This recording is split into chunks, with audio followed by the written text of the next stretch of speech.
Ça fait 3 semaines qu'on prépare ce tournage. Aujourd'hui, c'est le grand jour. Je vais vous préparer un aquaterrarium ou plutôt un paludarium, c'est-à-dire un aquarium avec une partie terrestre mais aussi aquatique. Il est énorme, il est juste derrière moi. On a plein de matos à mettre et surtout un design à préparer pour accueillir cette magnifique grenouille. Je viens de vous le dire, ça fait des semaines que je prépare ce tournage. Derrière moi, vous voyez déjà le début, les prémices d'un décor, mais on n'a pas oublié de vous filmer ça. Mon pote Nico de chez Manart, big up à lui, m'a préparé un décor en polystyrène comme il sait si bien le faire. On a tout préparé, le décor on l'a déjà collé, préparé une base arrière pour pouvoir y mettre des plantes, plein de choses trop cool. Bien évidemment, tout a été filmé et pour ça, je vous propose de revenir quelques jours en arrière pour pouvoir tout observer, les découpes, tout ça, parce que croyez-moi, c'était pas facile à faire. Donc maintenant, musique épique, c'est parti.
Vous savez donc ce qu'on veut faire, ce qu'on a déjà fait pour préparer cette vidéo. Maintenant, c'est aujourd'hui, on avance et pour ça, on commence avec le substrat. La base qu'on va utiliser, c'est de la roche volcanique de chez JBL. C'est ce produit-là, Volcano Mineral, c'est beaucoup utilisé en aquascaping, terrascaping. D'ailleurs, JBL, si jamais un jour vous voulez peut-être soutenir mes projets, n'hésitez pas, c'est pas sponsor, mais on sait jamais, vous avez peut-être un peu de budget. Et maintenant, ce que je vous propose, c'est tout simplement de prendre tout ça et de commencer. Allez, c'est parti, première roche, let's go. Au niveau du décor, franchement, ça va être incroyable le rendu, j'ai hâte que ce soit terminé. Je vais aussi en mettre sur le décor, le but c'est que ce soit comme dans la nature, il n'y a pas que des cailloux dans l'eau.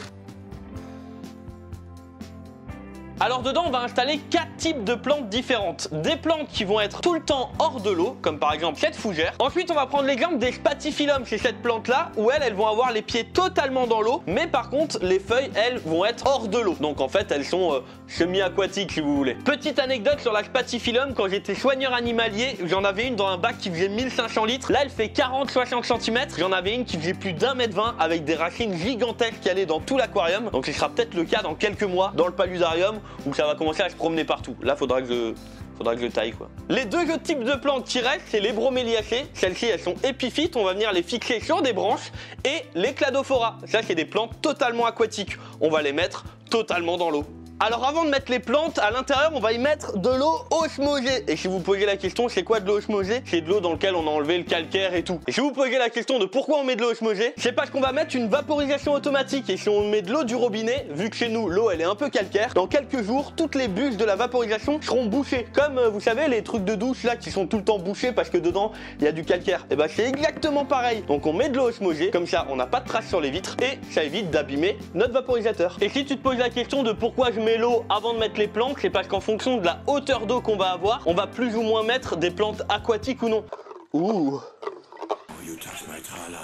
Bref, mais non, c'est vraiment un tocard. Et pour information, j'ai dû acheter 3 bidons à 20 balles le bidon pour avoir assez d'eau pour le paludarium. 60 balles de bidon et j'étais vide. Est-ce que tu as pris une petite pilule bleue? Oula, on va pas trop toucher à ça. Ah ouais, c'est satisfaisant.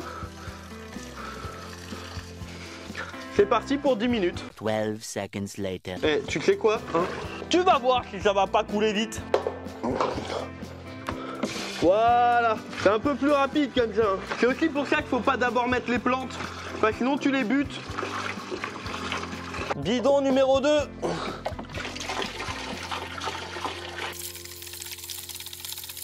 Alors je vais encore ajouter une dizaine de litres d'eau, du coup toute cette partie-là elle va être submergée sous l'eau. Si j'avais d'abord mis les cailloux et également la plante, je l'aurais pas forcément vu. Donc j'aurais pu mettre une mauvaise plante qui serait au final morte parce qu'elle aurait été noyée. Donc c'est pour ça également qu'il faut d'abord mettre l'eau et après les plantes.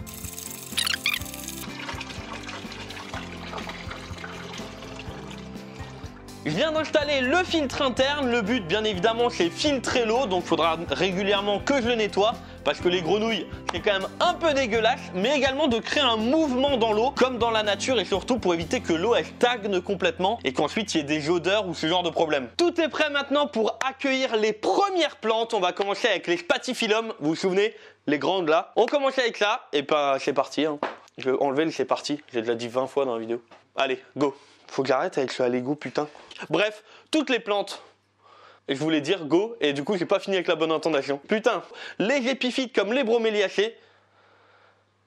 Je sais pas comment finir. Bon, t'en prends celle qui t'arrange, c'est bon, hein. On a fait 20. Alors, les spathiphyllum, elles sont là. Alors, je les ai mis les pieds dans l'eau parce qu'à force d'être hors de l'eau depuis tout à l'heure, eh ben, elles ont pas trop kiffé. Donc, bon, là, il y en a beaucoup, on va pas tout mettre, hein, clairement. Sinon, elles vont se tuer entre elles, les feuilles. Il y en a beaucoup trop. Alors, c'est parti, celles-ci, je voulais les mettre tout à gauche. C'est d'ailleurs pour ça que j'ai mis pas mal de roches sur le côté là. J'arrive à tout bloquer correctement. Celle-là, elle est magnifique, honnêtement. Je sais plus par cœur le nom. Si jamais vous le savez, dites-le moi dans les commentaires. C'est une plante qui a une sorte de bulbe, il y a toutes les racines qui sortent. Alors vu qu'elles sont quand même assez hautes, je vais les mettre du côté gauche parce que plus on va aller sur la droite du paludarium, plus on va monter. Donc il faut pas que les plantes soient trop hautes, sinon elles vont sortir. Donc là, on va venir la mettre là, et en plus on va bien pouvoir la caler vu qu'elle a un bulbe assez rigide. Là elle est très bien, en plus on voit les racines qui vont dans l'eau de mon côté. Je vous laisser venir voir avec la caméra, mais c'est magnifique même à observer, c'est comme dans la nature.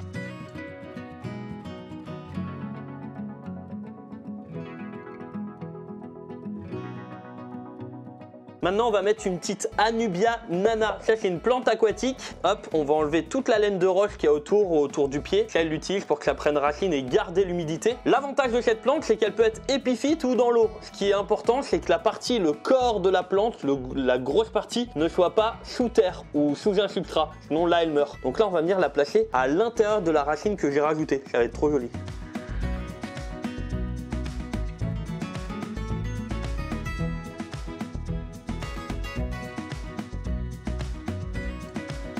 Et voilà, et c'est fait, voilà, ça va très vite. Hein.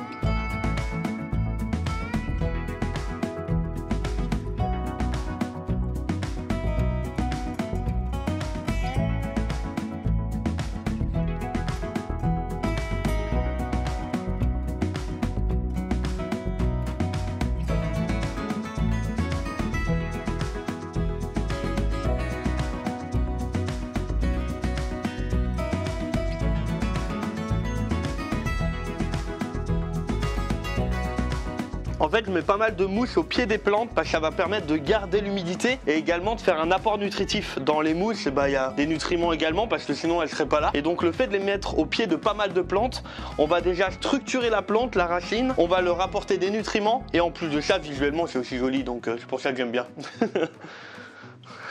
On va mettre la fougère, celle-là elle va en haut. Enfin, en haut. À moitié en haut, à moitié en bas. Celle-là, il lui faut de l'eau, enfin de l'humidité, mais faut pas non plus qu'elle se noie H24 quoi. Sinon elle meurt. Mise en place du ficus, je sais pas le dire, mais c'est pas grave.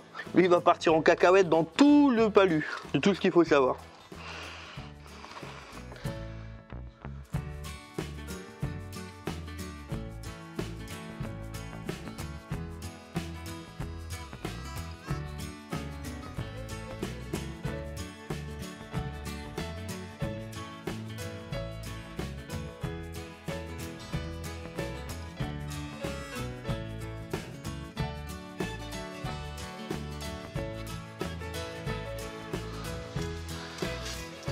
Donc je vaporise le fond, comme ça la mousse de java que je vais pulvériser dessus va mieux tenir.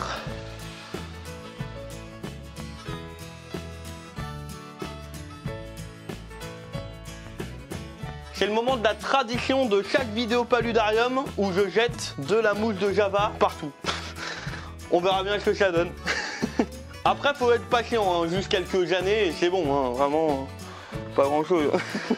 Là, ça va faire des petits et après, ça va grandir partout. Et là, après, ça va être une tuerie.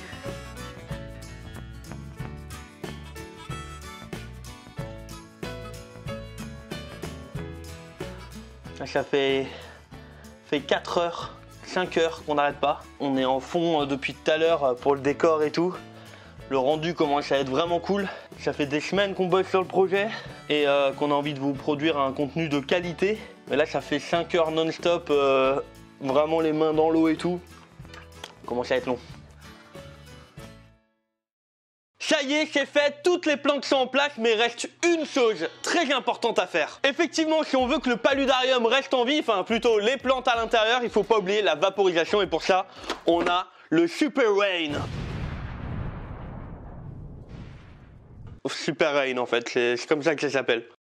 Alors on va l'ouvrir, dedans on va retrouver le vaporisateur dans une boîte, voilà, il est juste là. Alors à l'intérieur de la boîte on va retrouver plein de choses, d'ailleurs la boîte en elle-même elle est utilisée comme réserve d'eau en cas où vous avez autre chose qu'un aquarium et vous n'avez pas une réserve d'eau dedans. Ça permet en fait de mettre 10 litres d'eau dedans, je crois un truc comme ça, et de vaporiser et du coup faut simplement la remplir très régulièrement, mais ça vaporise automatiquement. Bien évidemment nous on est malin, on va utiliser l'eau du paludarium comme réserve d'eau, ça permettra d'en avoir un peu plus et on va faire un circuit fermé, c'est-à-dire qu'on va à chaque fois prendre l'eau de l'aquarium, du paludarium, qu'on va revaporiser et ça va faire un circuit fermé et du coup on aura que de temps en temps à refaire le plein d'eau à cause de de l'évaporation, à cause de la chaleur de la pièce. À l'intérieur on va y retrouver l'alimentation du compresseur, toutes les buses, les passe-parois, tout ce qu'on va utiliser dans quelques secondes et le compresseur en lui-même qui est juste là. Pour vous expliquer très simplement comment fonctionne un vaporisateur, c'est hyper simple. Dessus il y a une entrée et une sortie. Bien évidemment si vous voulez c'est plutôt une aspiration et la vaporisation. Sur l'aspiration, ok, celui-là il va aller sous l'eau. On va y venir y placer un tout petit filtre. Ça évitera qu'il y a de la saleté qui vienne à l'intérieur. Donc là on va le mettre là-dessus. Et ensuite, sur la partie qui ressort, on va venir y placer d'affilée des bûches de vaporisation. Donc on va en mettre une. Ensuite on va relier une autre avec un bout de tuyau, etc. etc. On a mis en place l'aspiration, on a fait tout le tour et maintenant on va mettre en place la première bûche. Viens voir, regarde, je t'explique comment faire. J'ai le tuyau, je le passe dans la partie qui viendra se visser sur la buse. Ensuite, je viens avec le tuyau à l'intérieur. Donc là, faut pas hésiter à aller assez loin pour éviter que ça fuit. Et ensuite, je viens visser pour vraiment tout serrer et que ça tienne. Et ensuite, je vais faire ça, là, exactement la même chose avec les autres buses.